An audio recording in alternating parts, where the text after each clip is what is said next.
going to be like. Yeah, it was very shocking, and I wasn't ready for it at all.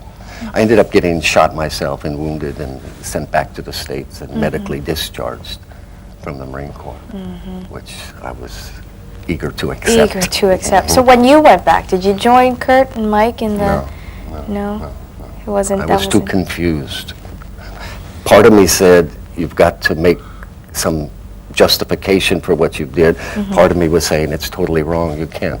And so I battled with myself for a long time. And so I didn't trust the anti-war movement, and I didn't trust the veteran movement. So I stayed away from... How long were you kind of in the state of confusion before you kind of snapped out of it, or you... First time I came back to Vietnam, 1988.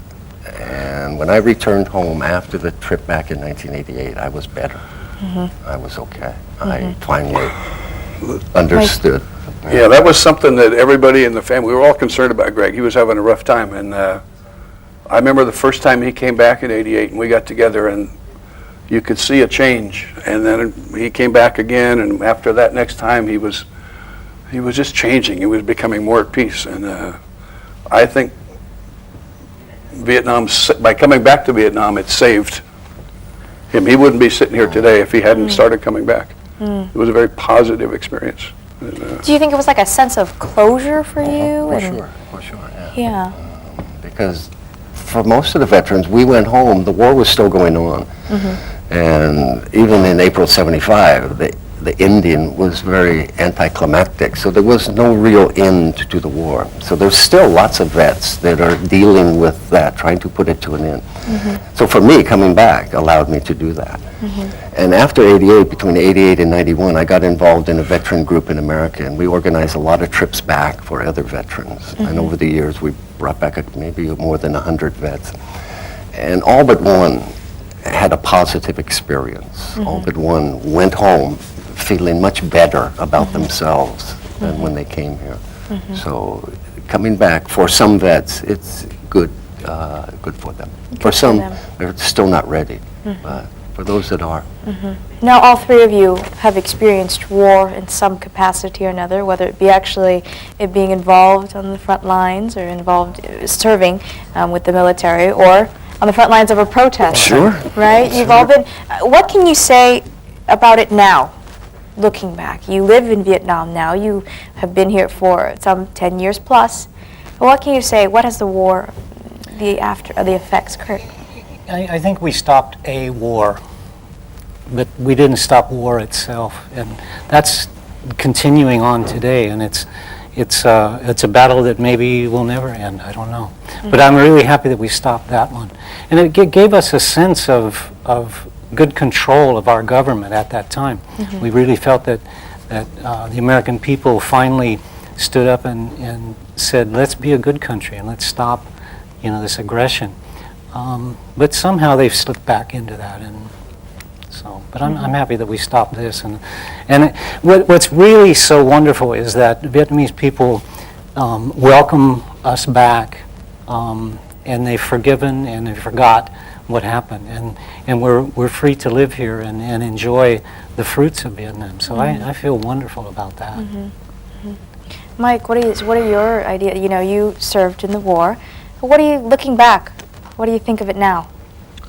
A lot of people say, oh, you must feel guilty for what you did when you were here. And I said, no, I don't feel any personal guilt. I feel a collective guilt that my government lied to me and made me believe, which we all want to believe in our government. And so I think what I got out of the war, if there's such a term, is that maybe we have to ask why when someone tells us something.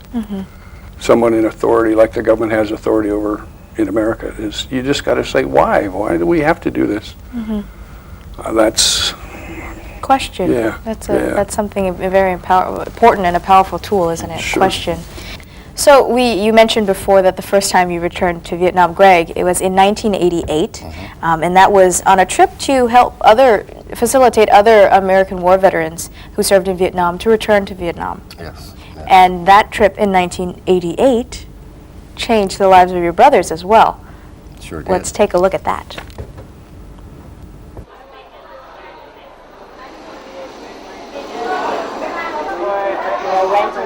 rent a house with 5 bedrooms and rent out the rooms to tours, help people to come closer. I enjoy it very, very much. Yes, that's why we use it. So music and language help. It's much better than being a soldier. The police accuse you of doing something wrong, and then it will be up to the judge to decide in a courthouse. In any way. For your trial. If you don't, bye-bye to your money. Yeah, they keep it. They keep it. Because it's a lot, not just a few $100s, but hundreds. It can be corporal. I think classes are very productive. He gave us with very helpful information about your cultures, about the information, and very helpful. He's told us a lot of his background, he attended the American Army of the Vietnamese War. He realized the values of gaining after losing, so it counts. I think that's important. I don't care the past, whatever. I just care about the information, the knowledge I get from the foreigner.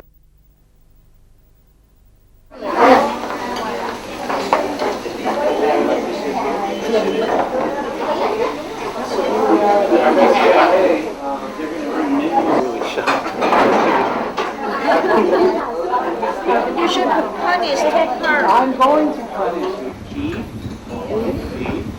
Okay, we have stir, fry, rice. Okay, rice. Rice. Beef. Egg. And noodle. Rice. You are not beginner. You are false beginner. Yeah. I'm sorry.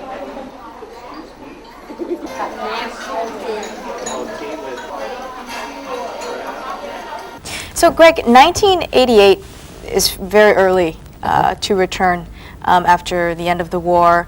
Vietnam had just embarked on their renovation process. Why did you decide to come back so early?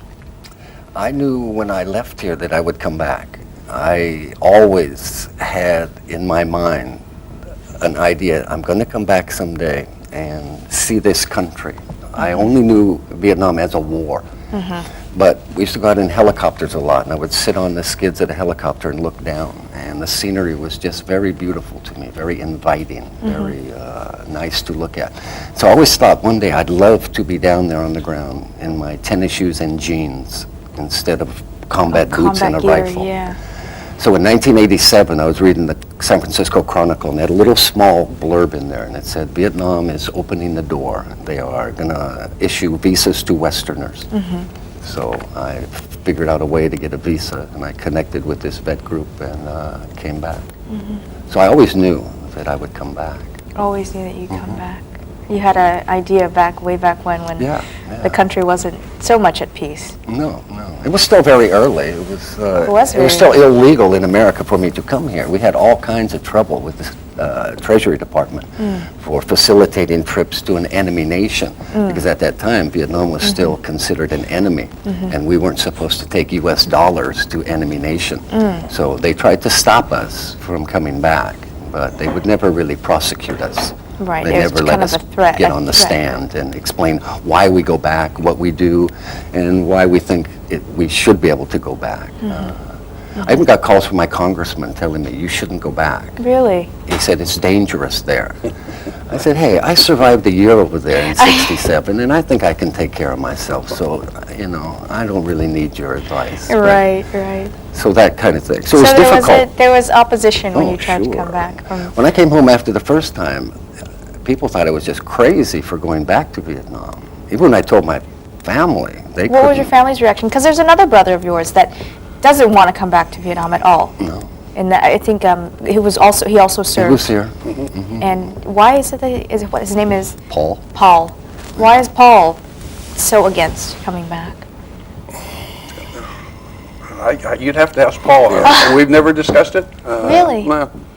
It's something, I don't know why, we just never talked about it. He never showed any interest at all. After I came back from the first trip and talked to him about it, he was never interested in And it. even now that you're living here?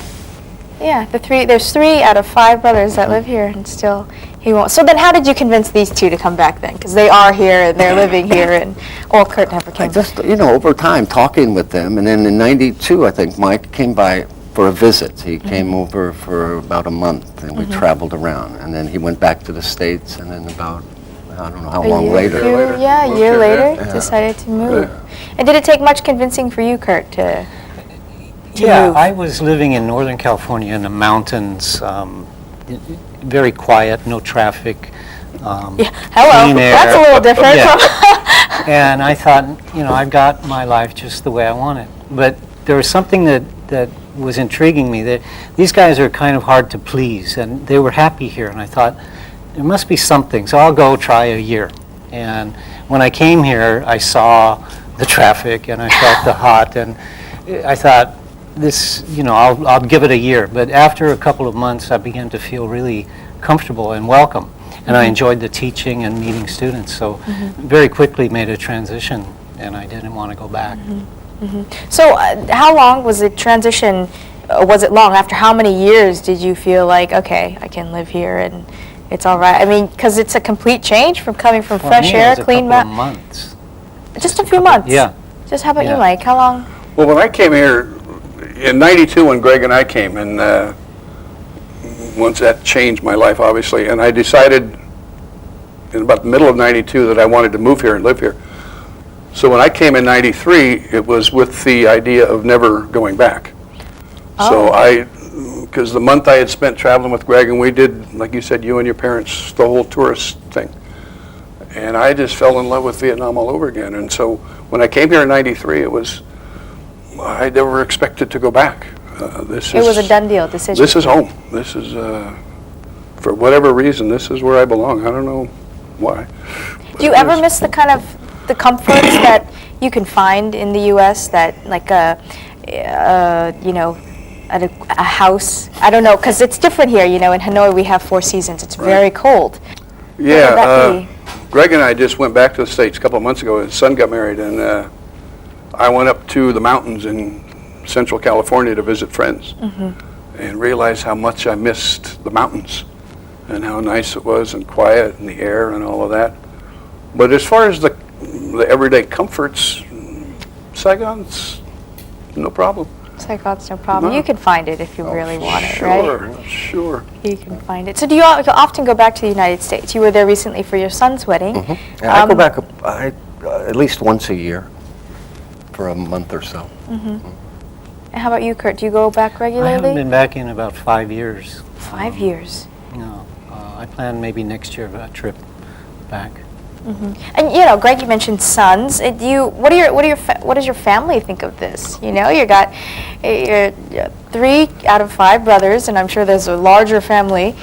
3 of you live here in Vietnam, so far away. What is their reaction to the permanent move?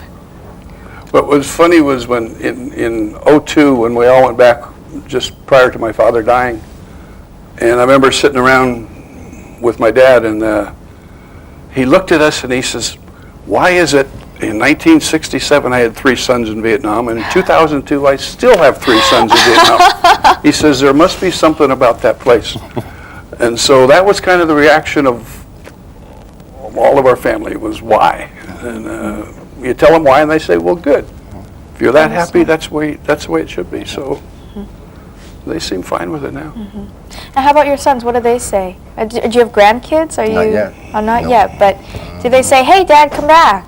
We've got to"? My oldest son has been over before, and we've traveled to the country. My youngest son is still not all that interested, but maybe. At first they thought it was strange. They thought it was unusual. I remember when I would go back, I would go to their school and introduce myself to their teacher and talk to the class. And I remember first year I went back to my son's school, and I introduced myself to his teacher, and I said, "I'm just here back from Vietnam." And she said, "Oh, how horrible." Oh. I said, "Why?" She said, "Well, Vietnam, it's a terrible place." I said, well, okay, maybe you don't have much information about Vietnam today. And so that's when I kind of realized that most Americans didn't. They didn't really understand what Vietnam was today. And so there was a difficulty for them to understand why we would go back or why we would even think about it. So it was kind of interesting, the response. When I first told people I was going back in '88, only one person wasn't negative. Everybody else told me, you're stupid, you're crazy. Why do you want to do that? So it took a long time. Americans still today they still think of Vietnam as a war, not a country. And they can't somehow connect with today. Which I think is very interesting because the Vietnamese people themselves who experienced the war firsthand because they were here, gotten far past